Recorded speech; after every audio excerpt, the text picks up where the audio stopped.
sound check than anything else. The sonnets, I talked a little bit about the last one, but the gentleman that many people think these sonnets were written for Shakespeare's patron. People think Shakespeare's patron was Henry Wriothesley. I may be mispronouncing that. The Earl of Southampton. And so the first, couple dozen sonnets were probably written to him. He's probably the young man in those sonnets. At least that's what I've heard is the current theory. Whether it's true or not, who knows. Makes sense to me, though.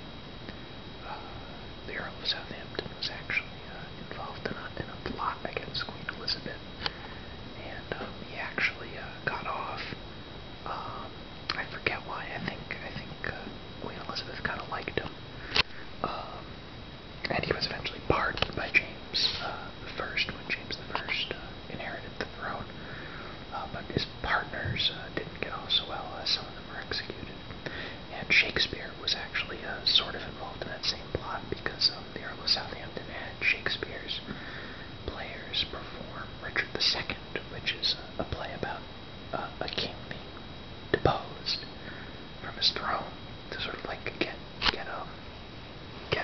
his co-conspirators riled up. And Shakespeare apparently didn't get much trouble for that, but Queen Elizabeth said, "Know ye not that I am Richard?" Meaning that a crime against one king is a crime against any king, sort of. That's my interpretation. In plays such as Macbeth and anything where a king was deposed, playwrights had to be very careful to make sure they acknowledged the legitimacy of the current regime, because an attack against one was sort of an attack against all, sort of thing. But anyway, enough about that. Let's read some sonnets. I don't know how many I'm going to read in this video, but I'll probably read until I get bored. So let me put the camera down here. Like my glow-in-the-dark bedspread. Alright, hopefully you can hear me. Alright, the sonnet cycle of William Shakespeare. To the only begetter of these ensuing sonnets, Mr. W.H., all happiness, and that eternity promised by our ever-living poet wisheth the well-wishing adventure in setting forth. That was the dedication. Sonnet 1. From the fairest creatures we desire increase, that thereby beauty's rose might never die, but as the riper should by time decrease, his tender air might bear his memory.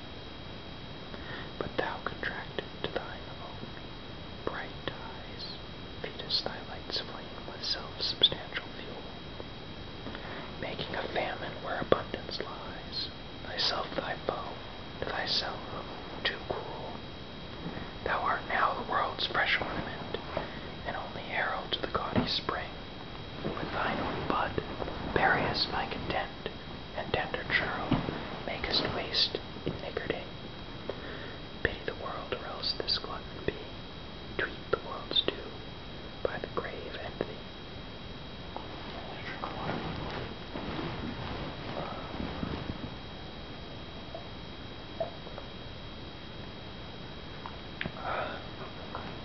I had a beer, so my mouth is dehydrated.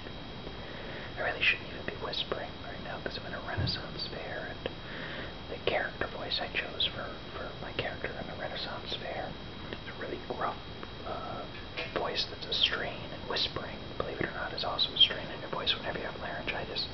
Whispering is actually making it worse. You should talk as normally as possible. But anyway, I felt like making a video, so I'm making a video. Sonnet number 2. When 40 winters shall besiege thy brow, and dig deep trenches in thy beauty's field, the youth's proud livery, so gazed on now, will be tattered weed of small worth held.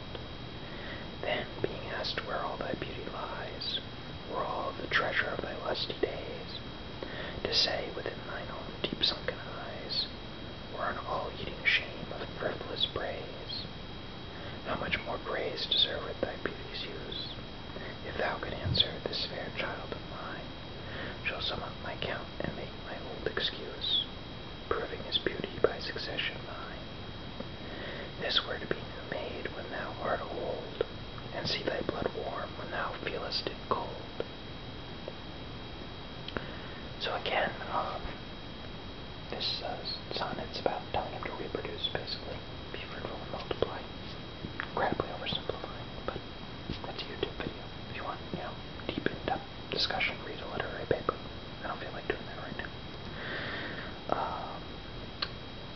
Maybe I should backtrack and say a little bit about sonnets.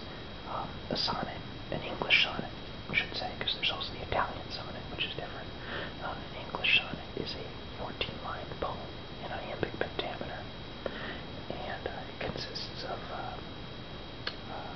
three three groups of 4 lines, and then one group of 2 lines, the couplet at the end, the rhyming couplet at the end. Generally, the first 4 lines present the idea, the first 8 lines present the idea in Shakespeare, and then the last 6 lines shift and present it in a new way, with the couplet, the last 2 lines of the last 6 lines sort of summing everything up and bringing the conclusion to a head, so to speak. Okay, anyway, by the way, if I say anything that you think is incorrect, feel free to tell me in my comment section, because it's been a long time since I've been in college, and pulling this from memory, well, not that long, 3 years, but still, it feels like a long time pulling this from memory. I could be somewhat faulty. Alright, sonnet number 3. Look in thy glass, and tell the face thou viewest. Now is the time that face should form another. When fresh repair, if new, thou not renewest, thou dost beguile the world, unbless some mother. For where is she so fair, whose honored womb disdains the tillage of thy husbandry? Or who is he so fond will be the tomb of his self-love to stop posterity? Thou art thy mother's glass, and she in thee. Call back the lovely April of her prime, so thou through windows of thine age shalt see, despite the wrinkles of this thy golden time. But if thou live, remember not to be. Die single, and thine image dies with thee. So, die single, and thine image dies with thee. Guess what this one's about too? You got it. Reproduction. Not necessarily sex. Reproduction. Have children. Shakespeare wants the person, the sonnet addressed to have children, because he's so beautiful. He needs to have children. What was I going to say? Oh, you might notice some of these rhymes don't really rhyme. That's because, obviously, the language pronunciation changes over time. The other thing I wanted to say is that, I can't remember. Anyway, sonnet number 4. Oh, that's what I wanted to say. Before sonnet number 4, these aren't like William Wordsworth sonnets, or, Gerard Manley Hopkins sonnets, where each one is written sort of separately. In the Renaissance, they wrote sonnet cycles, which means that these were all together and were meant to be together, so each one sort of relates to the other, and there's sort of a transition. So these are not, no sonnet is an island in Shakespeare. They're connected, and they have common themes. These were all put together, that's why there's a dedication in front of all of them. I'm sure he didn't write them all at once, but they were a sonnet cycle. For example, there are, oh gosh, sorry, one second. I should know this off the top of my head, but I don't. There are 154 sonnets. Why is that? Because 1 plus 5 plus 4 equals 10. 10 is sort of a nice perfect number, so 154, it's a purposeful thing. Another drink of water.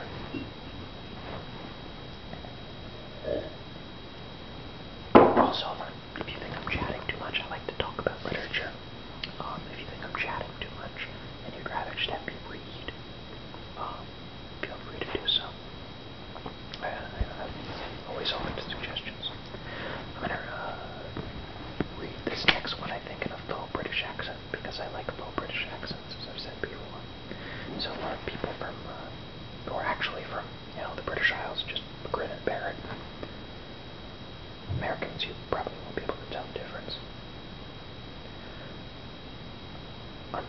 Sonnet 4. Unthrifty loveliness, why dost thou spend upon thyself thy beauty's legacy? Nature's bequest gives nothing, but to the land, in being frank, she lends to those who are free.